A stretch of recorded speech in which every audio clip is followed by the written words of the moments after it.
Bienvenue dans votre chaîne Univers Mathématique. Dans cette vidéo, on va voir comment résoudre l'équation suivante dans l'ensemble des nombres complexes. L'équation, c'est z à la puissance 6 plus z à la puissance 3 plus 1 égale à 0. Premièrement, ce qu'on va faire, on va écrire z à la puissance 6 sous la forme z à la puissance 3, le tout au carré. On obtient cette équation-là. On va utiliser ici un changement de variable. On va nommer z à la puissance 3.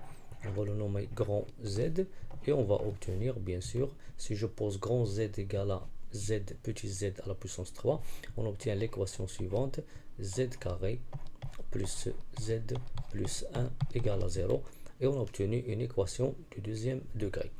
Donc pour résoudre cette équation, on calcule son discriminant delta qui est b carré moins 4ac, avec a c'est le 1, b c'est le 1, c c'est le 1. Donc le calcul de delta c'est très simple, c'est 1 au carré moins 4 fois 1 fois 1 qui est 1 moins 4 qui est égal à moins 3. Ce nombre-là qu'on a trouvé est un nombre réel négatif. Alors bien sûr, dans cette équation, il admet deux solutions. La première, c'est moins b plus i racine de moins delta, puisque delta est négatif, donc on prend racine de moins delta sur 2a. Ça, c'est la première solution. On remplace b, delta et a, et on obtient ici, bien sûr, moins 1 plus i racine de 3 sur 2. Et en écrivant ce nombre-là sous sa forme algébrique, on va obtenir moins 1 demi plus i racine de 3 demi. Ça, c'est la première solution de cette équation. La deuxième, c'est moins b moins i racine de moins delta. Toujours on écrit moins delta puisque delta, c'est un nombre réel négatif sur 2a. Et on remplace bien sûr b, delta et a. On obtient moins 1 moins i racine de 3 sur 2.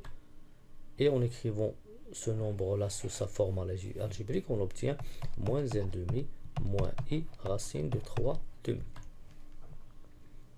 Donc on a trouvé maintenant deux solutions. Et ces deux solutions sont les solutions de cette équation et pas de cette équation. Donc pour revenir à notre équation, on va remplacer le grand Z par Z3. C'est-à-dire ici, on obtient, au lieu de grand Z est égal à ce nombre-là, on obtient petit z à la puissance 3 est égal à moins 1 demi plus i racine de 3 demi. Et l'autre petit z à la puissance 3, c'est moins 1 demi moins i racine de 3 demi. Bien, et pour résoudre ces deux équations, on va commencer premièrement par cette première équation, z à la puissance 3 qui est égal à moins 1 demi plus i racine de 3 demi.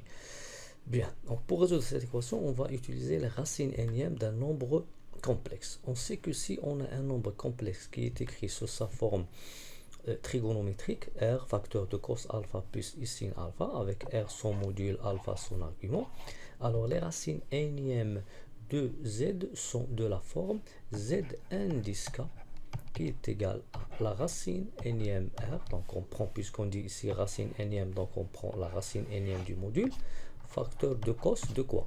On prend la mesure ou bien l'argument de Z plus 2kπ, avec K c'est l'indice, sur N plus I sinus de alpha 2kπ sur N.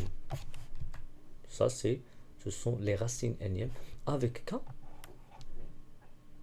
c'est un nombre, c'est un entier naturel qui commence de 0 jusqu'à n-1. Donc il prend les valeurs 0, 1, 2, etc. jusqu'à n-1 pour obtenir n racines. Bien, en appliquant bien sûr maintenant cette formule, ici on a z à la puissance 3, donc on va dire ici, on va parler des racines cubiques. Les racines troisième, ce sont les racines cubiques. Donc pour passer à déterminer les racines cubiques, il faut écrire ce nombre-là sous sa forme trigonométrique. On a deux façons pour l'écrire sur la forme trigonométrique. Soit je peux l'écrire moins, et bien sûr je sais que, moins et 1 demi c'est le cos de pi tiers, plus i sinus de pi sur 3. Donc pour faire disparaître ce moins, on va utiliser la propriété cos pi moins x égale à cos de x, égale à moins cos de x, et sinus de pi moins x égale à sinus de x. Donc on écrit cos de pi moins pi tiers plus i sinus de pi moins pi sur 3 qui donne 2 pi tiers. ou bien je peux utiliser le cercle trigonométrique. Bien, on a ici le cosinus et on a ici sinus, puisque ici j'ai moins 1,5 comme cosinus, donc ici moins 1,5, et racine de 3,5 positif, là ça moins 1,5 il est négatif, donc on va écrire dans cette partie là, racine de 3,5 sinus il est positif, donc racine de 3,5. Donc pour déterminer la mesure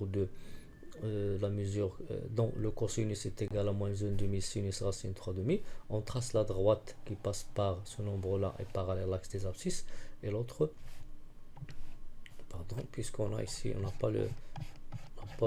pas fait une bonne figure, donc on obtient ce point-là qui appartient au cercle, et cette mesure, ça donne 2π sur 3. Bien, donc on obtient 2π sur 3, soit de cette manière-là, ou bien en utilisant le cercle trigonométrique. Donc moins 1,5 plus i racine de 3,5, c'est cosinus de 2π tiers plus i sinus de pi tiers. Alors, puisqu'on a z à la puissance 3 est égal à ce nombre-là qui est écrit sous sa forme trigonométrique, alors les racines cubiques de cos de pi tiers plus i sin de pi tiers sont z indice k, qui est égal à racine 3 de 1, maintenant puisqu'on travaille avec racine cubique, cos alpha, alpha c'est quoi? C'est 2π tiers plus 2kπ sur 3, ici 2π tiers plus 2kπ sur 3. Avec k, il prend les valeurs 0, 1, 2. 0, 1 et 2. Et maintenant, ce qu'on va faire, on va remplacer ici, on va prendre les trois racines cubiques, z0, z1, z2, en remplaçant k par 0, 1, 2 respectivement.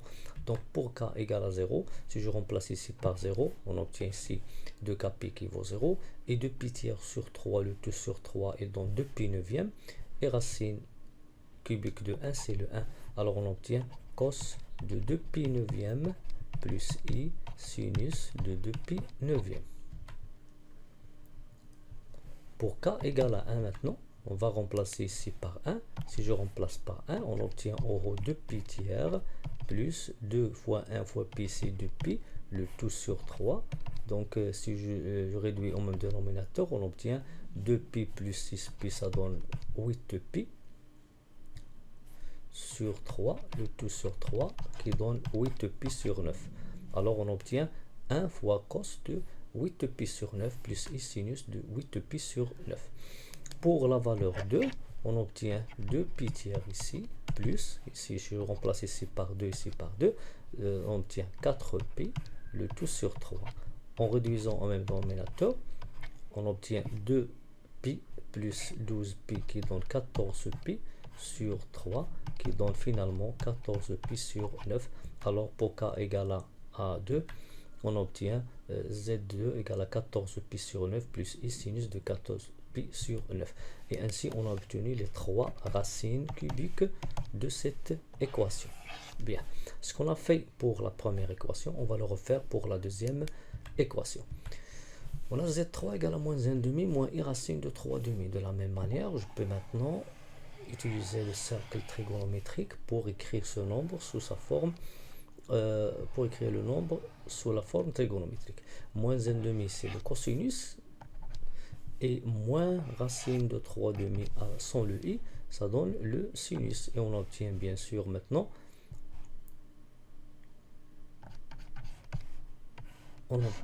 ça c'est moins racine de 3,5, ça c'est moins 1,5, ça c'est pour le cosinus et ça c'est pour le sinus. Et on obtient cet angle-là, ou bien cette mesure-là. Cette mesure, il vaut quoi? Il vaut, ici c'est pi tiers, ici c'est 2π tiers, ici c'est 4π sur 3.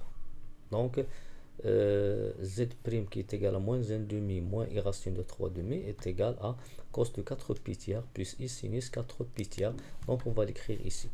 Maintenant on va passer, en utilisant cette formule, à déterminer les racines cubiques de ce nombre complexe.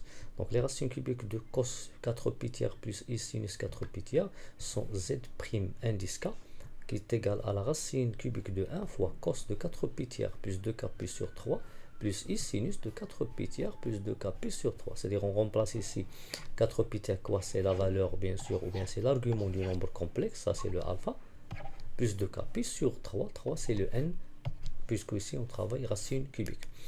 Donc avec K, il prend les valeurs 0, 1 et 2. Donc pour 0, c'est très simple. Ici, on obtient 0, 0. Il reste 4 pi tiers sur 3 divisé par 3 et donne 4 pi neuvième. 4 pi neuvième. Pour k égale à 1, on remplace ici par le 1 et on obtient 4 pi sur 3 plus 2 pi, le tout sur 3. Et en réduisant au même dénominateur, on obtient en haut 4 pi plus 6 pi, ça donne 10 pi sur 3, le tout sur 3, qui donne 10 pi sur 9. Bien, pour k égale à 3, pour k égale à 2, on va remplacer ici par 2 et on obtient 4 pi sur 3 plus 4 pi, le tout sur 3, donc qui est égal à, en réduisant au même dénominateur, on obtient 4 pi plus 12 pi, 16 pi sur 3 qui donne 16 pi sur 9 et on obtient les 3 racines cubiques de cette, ou bien les 3 racines de cette équation. Maintenant, on a commencé, maintenant on va pour déterminer les racines ou bien les solutions de cette équation, z à la puissance 6 plus z à la puissance 3 plus 1 égale 0, en utilisant un changement de variable, on a obtenu deux autres équations, z à la puissance 3 qui est égal à ce nombre-là, z à la puissance 3 qui est égal à ce nombre-là. Pour déterminer les racines, ça désigne les racines cubiques de ce nombre. On a trouvé z0 cos de 2 pi tiers plus ici 2 pi neuvième, 2 pi neuvième, 8 pi neuvième, 8 pi neuvième, 14 pi neuvième, 14 pi neuvième. Et pour l'autre équation, on a déterminé les racines cubiques de ce nombre, ou bien de nombre moins 1 demi plus moins i racine de 3 demi. On a trouvé trois autres solutions. Donc l'équation donnée au début, elle admet 6 solutions: z0, z1, z2, z0', z'0, z'1, z'2.